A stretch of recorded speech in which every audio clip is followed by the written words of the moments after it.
Hey everybody, welcome to the Sky Lounge, and this is Cruise Peruse. Episode number 80. Holy fuck. We got 80 of these goddamn things. And you know, the reason why I always made that exclamation of I made X amount of episodes is I can't believe I've maintained consistency. That's exactly what I'm translating that into. Now, boys and girls, a lot of things to talk about today. Lots of things to talk about, but let me break down the one thing that broke down yesterday. In the afternoon, Colin Miller of the Vegas Golden Knights has been traded away to the Buffalo Sabres for a second-round pick, I believe, in 2021 and a fifth-round pick in 2023 or 2022, if I'm not mistaken. But I could be mistaken, so make sure you fact check. Fact check is very important, boys and girls. But yeah, Colin is gone. Honestly, I saw it coming from a mile away with that cap hit of like what 3.8 was it for Colin. Vegas couldn't keep that salary around, and you know, again, I as a Vegas Golden Knights fan, you know, repping out the Vegas gear, and I know it says 2019 playoffs which ended in a disaster, but hey, still repping out the Vegas team. As a Vegas fan, I can only wish the best for Colin Miller in Buffalo. You're going to be playing with a lot of good young pieces, and hopefully you bring Buffalo back to relevance and post-season glory. Baby, what's going on? My puppy's going crazy right now. And, yeah, it is a bit curious because, you know, I've named the three players after the Eric Holla trade. I named three players that were probably going to be on the trade block or possibly, you know, for a pure salary dump perspective. And that's what the Colin Miller trade was. It was a pure salary dump, getting back picks which looked absolutely irrelevant at this point. But, you know, who the hell knows? Maybe in 2 years' time we actually do need that second rounder. And we've seen in the second round how much of a valuable asset these picks can be. When you're talking about player transactions or moving up in the draft and whatnot, it is absolutely vital. So I see this as a win for Buffalo right now.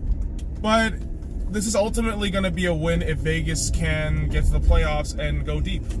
That's really it, or win. That's the bottom line, right? And that's the whole thing I've been saying. And what I've been talking about the trade blocks. You know, I've said after Eric Hall, I said, all right, it's going to be Colin Miller, Cody Eakin, Nick Holden. Those three guys have $9.3 million on a cap hit between the three of them. And right now, we just got rid of almost $4 million. Well, let's just say 3.5. Let's say 3.5 for argument's sakes. And now, Vegas is looking a lot better. I would honestly think Cody Eakin is going to get traded, or Nick Holden. I can see one more move happening, and if it was up to me, I'd take out Nick Holden. I know that's going to really make that blue line very skimpy, but bring up some of the young guys. Nick Hague, Zach Whitecloud, they're ready. Especially Whitecloud. Whitecloud's been ready. I know, I believe he's injured right now. I don't think he's playing in the development camp that the Vegas Golden Knights are going through right now at the City National Park in Summerlin, very near where I live. You know, all our prospects are going through practice, going through all the stuff, so it's really fun to watch all this unfold. But with that being said, I mean, this is a great time for, you know, Kelly McCrimmon and George McPhee and company to figure out what they're going to do with the future roster. And I truly do believe Nick Hague and Zach Whitecloud can be inserted into that lineup almost immediately and make an instant impact. Yeah, our blue line can be a bit skimpy. That's probably going to, put us to 6. We're going to have Nate Schmidt, Shea Theodore, Braden McNabb, John Merrill, also, God, my brain's not working. Zach Whitecloud, Nick Hague, and I mean, England is probably gone. I would imagine they sign him to a decent contract, like a really, you know, minimum contract, because we have really no wiggle room in cap space. But yeah, that's the whole thing. If it was me, I'd shed Nick Holden's contract. I mean, $2.2 some odd million, and I know as a fan, it's just like cold-hearted and kind of dickish just say things like that, because of course, like these are players, these are human beings, and essentially these are jobs. These are jobs that, when you get traded, you're asked to move almost unwillingly to a state or a city that you probably didn't want to be any part of, relatively speaking. So, I only wish the best for Colin Miller. And if we do get trades, beyond this, I hope the best for all the boys. I really do. This is just coming from a perspective of the team, the greater good of the team. That's what I've always said. I said, listen, if you can make these trades and justify it by telling me what the blueprint is and what the future holds and what your game plan is. I know I've just kind of made redundant statements there, but my whole point being, if you can tell me what you're going to do, if you can give me a solid plan, I'm good. I'm good. And this just looks like, all right, salary cap dump. It's a salary dump, and we're going to make a hybrid roster of young and experienced players and hopefully get it from there. And yeah, I mean, between the fact that,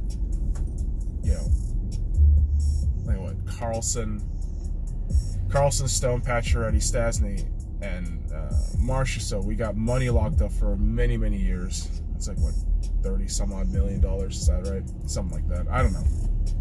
But in terms of cap space, man, we just got to figure it out. It's a grind to figure this out too. And we still got restricted free agents to sign. So it's going to be interesting to see how all of this unfolds in the upcoming days, because we do have free agency coming up on July 1st for the NHL. And when we talk about free agency, of course, boys and girls, we got to talk about the NBA free agency. And I know that was a strange transition. Fucking transition. You dumb fuck. I know, man. I'm trying my best right now. My brain, my body is like just not on sync because of fatigue. But what also doesn't seem to be in sync at times is all these fucking NBA rumors, right? Any free agency rumors that's going on right now, before trade, holy fuck, dude, before free agency starts, I cannot fucking talk right now. Before free agency starts, June 30th, I believe it's like 3 p.m. Pacific Standard Time, or is it 12 p.m. Pacific Standard Time? There's going to be a lot of rumors, right? A lot of false rumors sometimes, and just a lot of fan hopes. And the problem that I have sometimes is all these major sports media channels using their platform to use clickbait headlines, when in reality they have nothing but just conjectures and their beliefs or their opinions, but it's kind of like twisted as facts, which is dumb as fuck, right? The whole thing is this. Listen, if I'm gonna look at NBA rumors, I'm immediately going to Woj. Like that's my number one guy. All right, Adrian Wojnarowski is the one guy I truly do think, in terms of the NBA rumor mill, like he's the guy. He's gonna be the guy that breaks the story first. And we got a lot of curious cases yesterday. Well, actually, one curious case. Klay Thompson will be offered the max contract by the Golden State Warriors, based on all the signals, right? I mean, they rehired or renegotiated the contract of their GM, and that administration looks like they're going to be holding for a long time. And again, I've said this: what is the Golden State Warriors without the Splash Brothers? The winning push came from guys like Draymond, guys like Iggy, but the brand, if I'm asking you the brand of the Golden State Warriors, where are the Golden State Warriors without the Splash Brothers?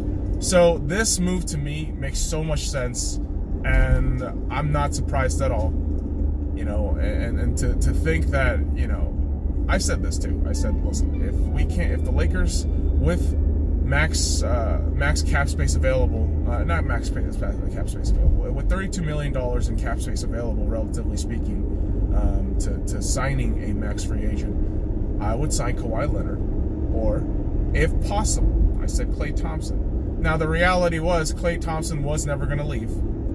His heart and soul is always going to be with the Golden State Warriors, especially with the way things went down, especially the way he handled himself for the team. So don't be surprised, boys and girls, that this is happening. But if you're a Lakers fan, lots of rumors, right? Lots of rumors going around right now. I know the main talk is Kawhi Leonard, and that's the ultimate fan hope for everybody. And that is going to just generate a lot of hate. And honestly, I'm fine with that. I don't really care about what you fucking people think about my team. I really don't. The reality is, like, all right, cool, you can shit and bash on my team. At the end of the day, they're my team. Like, I'm going to fucking cheer them on, no matter what you fucking people say. And go fuck yourself if you think I'm going to change my mind on that. So, I'd be very curious to see what the Lakers will do. Again, Kawhi Leonard should be number one priority. The fact that, like, the Kyrie Irving talks is even in play, I hate it. I absolutely hate it. I do not want Kyrie Irving on our squad. I really don't. I think the dude is just a lost, confused puppy who belongs in a fucking trash heap like Brooklyn. To be fair, Brooklyn has been getting better, but historically they have been just absolute garbage. You know, since when they were in fucking New Jersey, dude, they were fucking terrible. Right? So, you know, when I call a team garbage, I'm taking into full context and consideration of history, of player personnel, everything. All right. So don't get your fucking panties in a bunch. And listen, I'm not gonna sit here and be a hypocrite and say the Lakers are a perfect organization. We're fucked. Okay, we were fucked so hard this season. I mean, this franchise has been a very dysfunctional, really functional fucking trust fund money thing for the Buss family for years. And it's you know, since the arrival of LeBron James, it was an even more dysfunctional circus show. So right now, the fact that we have any sort of semblance of positivity is fucking amazing. I'm like, wow, I can't believe some good news might actually happen. This is weird. But yeah, I do. Listen, man, I don't want Kyrie. I don't want D'Angelo. I just want Kawhi. The fact that we can't get Clay on the table, that's fine then. Just it's either Kawhi or get some really good fucking pieces to add to your roster. That's all I'm saying, right? Add a Patrick Beverley, add a JJ Redick, add a Darren Collison actually just announced his retirement yesterday at the age of 31, which just sent shocks to all of the NBA. But there are some decent veteran pieces around. Seth Curry, Pau Gasol. Let's bring Pau back home, right? Pau Gasol. There's a lot of great names out there, man. And so for Lakers fans, this is just going to be the sit and wait game as we see by tomorrow what names are going to be thrown around. And sitting and waiting can be tough. It can be tough, boys and girls. But when you're engaged and enthralled in something, you know, you can't just sit. You're waiting, but you can't sit, and anxiety kicks in. And where anxiety kicked in for me was yesterday. The U.S. Women's National Team took on France in the quarterfinals of the Women's World Cup.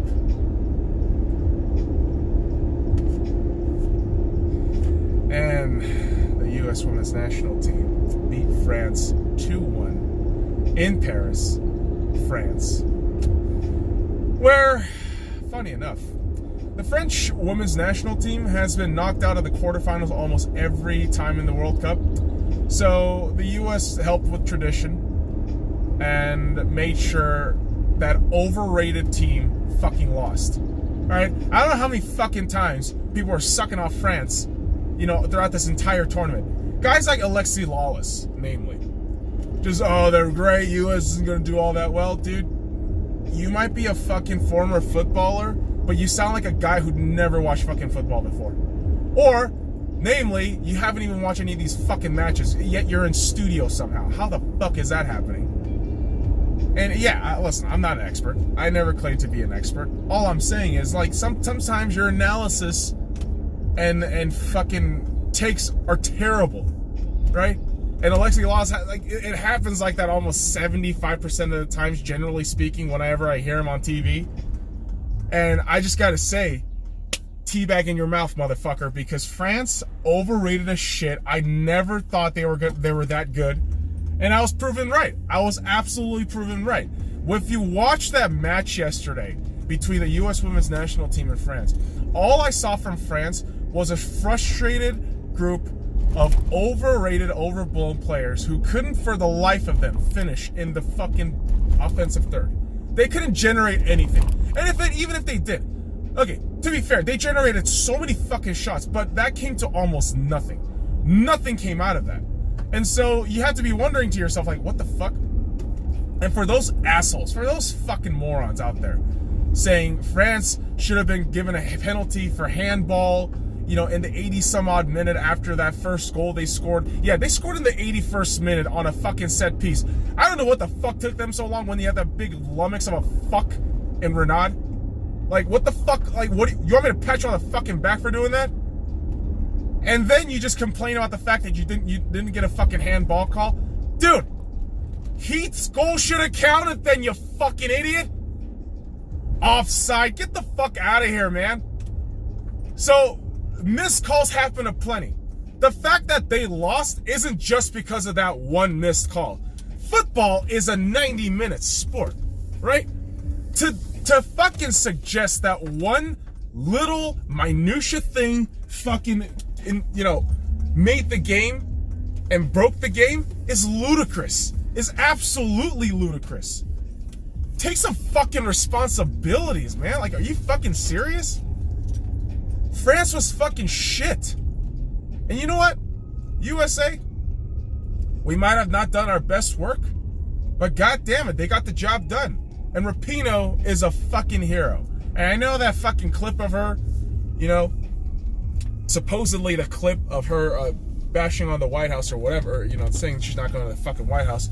Apparently the clip might be posted from an earlier date in January, and some internet journalist wants to just fucking, irritate this point of, U.S. right and left. So very stupid narrative, but again, I mean, the U.S. women's national team all backed that saying. I don't really care about that. The whole fact is, guys, just win. All right? I don't you can talk all this crap, but you're going to look like real assholes if you say all this shit about not going to the White House and you fucking lose in the semifinals, right?